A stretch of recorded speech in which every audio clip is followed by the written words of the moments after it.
All right, my lovers, welcome back to the channel. I'm doing a Ravenna run now. I've done this ride a bunch. This is a regular ride that I do, but I haven't done it in a while. And for some of you that might follow the channel, you might know that I have a Poseidon Triton that I've been riding on the road pretty regularly when it gets sunny. Today was a pretty nice day. There was no rain, but I wanted to do some off-roading today. And so I took the Fezzari Shafer. Now you can see me riding up the mound. This is Gasworks Park.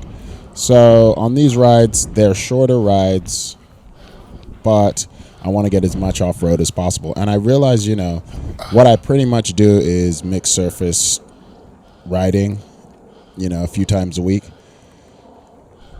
You might have heard me say on the channel, if I could get in more just straight gravel, miles and miles of gravel, I would love to do that. There are some parts of Seattle that have more dirt and more sustained dirt for longer periods of time, but I have a family, I have things to do. It's just a time crunch. So a lot of the times I just have to get what I can get. And I started to realize when I first started riding, I did way less straight road riding, and way more mixed surface riding. As you can see, we're up on the top of the mound. You can oversee the Seattle. Space Needle was kind of there. This is Gasworks Park, a beautiful place. One of the first neighborhoods I ever lived in Seattle was just down the street from this place. And so I love coming back, love riding through. Beautiful views of the city, beautiful views of Lake Union. And one thing I realized about riding gravel is it's tougher. Like riding off-road for long periods of time is tougher. And it kind of got me into like a gravel bike shape in terms of my stamina. Because for the last few weeks, I've been working my stamina back to where it used to be, or trying to get it back to a similar place. And I felt that I had pretty much got my stamina up.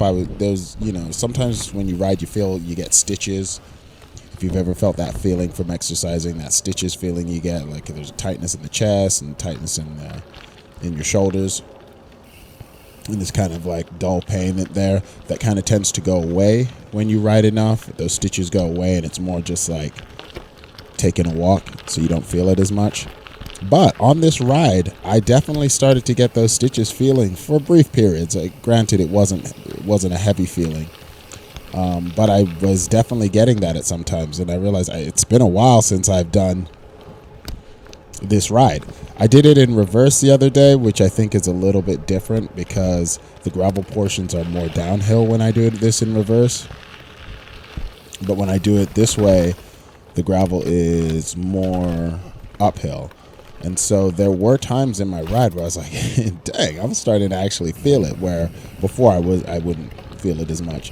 I remember taking my brother on this ride, and it murdered him the first time he did it. And you just don't realize once you get into a certain shape, you get used to it.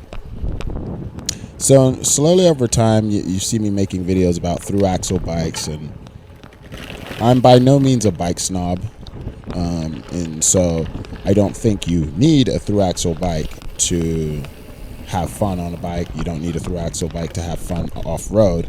You don't need tubeless tires necessarily to have fun off-road, but it just gives you that extra sense of security. And one thing about me is I am not a thrill seeker. I'm just not. Like, I like doing stamina, I like going on adventures, I like being outdoors, but I'm definitely not a thrill seeker. I'm not trying to do risky things on my bike.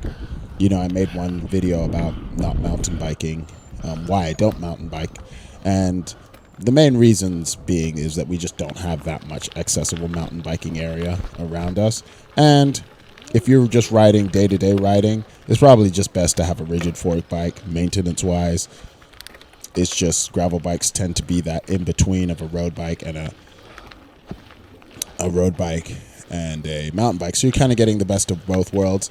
Now, I don't think because you're getting a gravel bike, most of us are going to be hitting the gravel all full time. It's just not realistic for a lot of us. If you're fortunate enough to live in an area with that, then it's awesome. But most of us just don't, right? Most of us are going to be doing a lot of pavement before we get to the off-road. So right now I'm in Woodland Park. This is a beautiful area. So for me, the gravel riding is mostly about taking in beautiful scenery, being in the woods, being outdoors, being away from cars. You know what I mean? For a lot of us, we don't really want to ride around cars. And that's what a lot of cars, when they get into conflicts with bikes, we're like, when they start beeping at us or getting mad at us or whatever, we're like, dude, if we could ride on bike paths and out of your way, we would love to do that. I don't think any cyclist, given the choice of riding on the road around cars or riding on a bike path away from cars, would choose the cars. I know for most cyclists, it's kind of one thing that's prohibitive for a lot of cyclists who are not used to cycling regularly, is they don't like riding on the road. So I always keep that in mind when cars get all pissed off at you. You're like, dude, you know, homegirl, homeboy, whatever, like whoever's like mad at that particular time. You're like, we would not be on the road if we had better biking infrastructure. If you advocated for more biking infrastructure, we'd go ride on that. There's no benefit of riding up next to cars. So this is part of the reason, like, you know, you want to be out in nature, but you realize it's kind of rough, like going uphill on dirt. And so I definitely was feeling it this day. This is only like an 11-mile trek I do because of time constraints. I'm trying to get out for like, you know, I tend to plan my rides in terms of the time. Like it takes me about an hour to go 10 miles on if there's dirt involved. If it's all road, I could probably go about 15 to 16 miles if it's paved and there's no off-roading if I'm doing it on the Triton. So today I just wanted to go off-road. I wanted to see the beautiful scenery. I wanted to be in Woodland Park. I wanted to be in Ravenna Park. And so, yeah, I'm back on it, and I'm realizing that I probably need to do this more because I was starting to really, really feel it.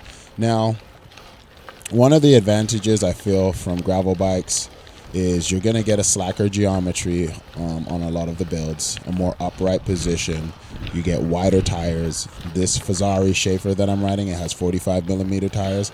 And then one thing that it also does really well, this Fezzari Shafer, it's first of all super duper comfortable, very rugged for a road bike, a road style bike with drop bars that isn't a mountain bike. It's not a drop bar mountain bike, but it's right on the edge of that in terms of the slackness of the geometry and the head tube angle and everything. But one of the things that mountain bikes tend to be good at is going downhill, descending. And so on my way back on the pavement, there's a pretty steep downhill. Again, for me, a downhill, because I'm kind of like a scaredy cat going downhill, which is why sometimes I think speed is overrated, because if you're going super fast downhill but your bike doesn't feel stable or planted, it can kind of just feel sketchy. But the Fezzari is amazing at going downhill. Like I can just bomb downhill. Like right now, I'm gaining speed. I'm going about 25 miles an hour downhill, but you just don't feel it in the same way when I've got tubeless tires, 45 millimeter tires, slack geometry. It just really feels, dare I say, fun going downhill. So that's one thing over the years I've really, really looked for in bikes is I'm always going to go uphill because I live in a hilly place. And uphill, not scary, but tiring. But downhill, you can get super fast, and it can be very, very scary. So these bikes, just love going downhill on them. They feel so good. They feel so awesome. So I just wanted to throw that in. It's just another lovely day. Hopefully I can keep getting out there. Thank you for watching. Leave a comment in the comment section, and we'll talk to you soon.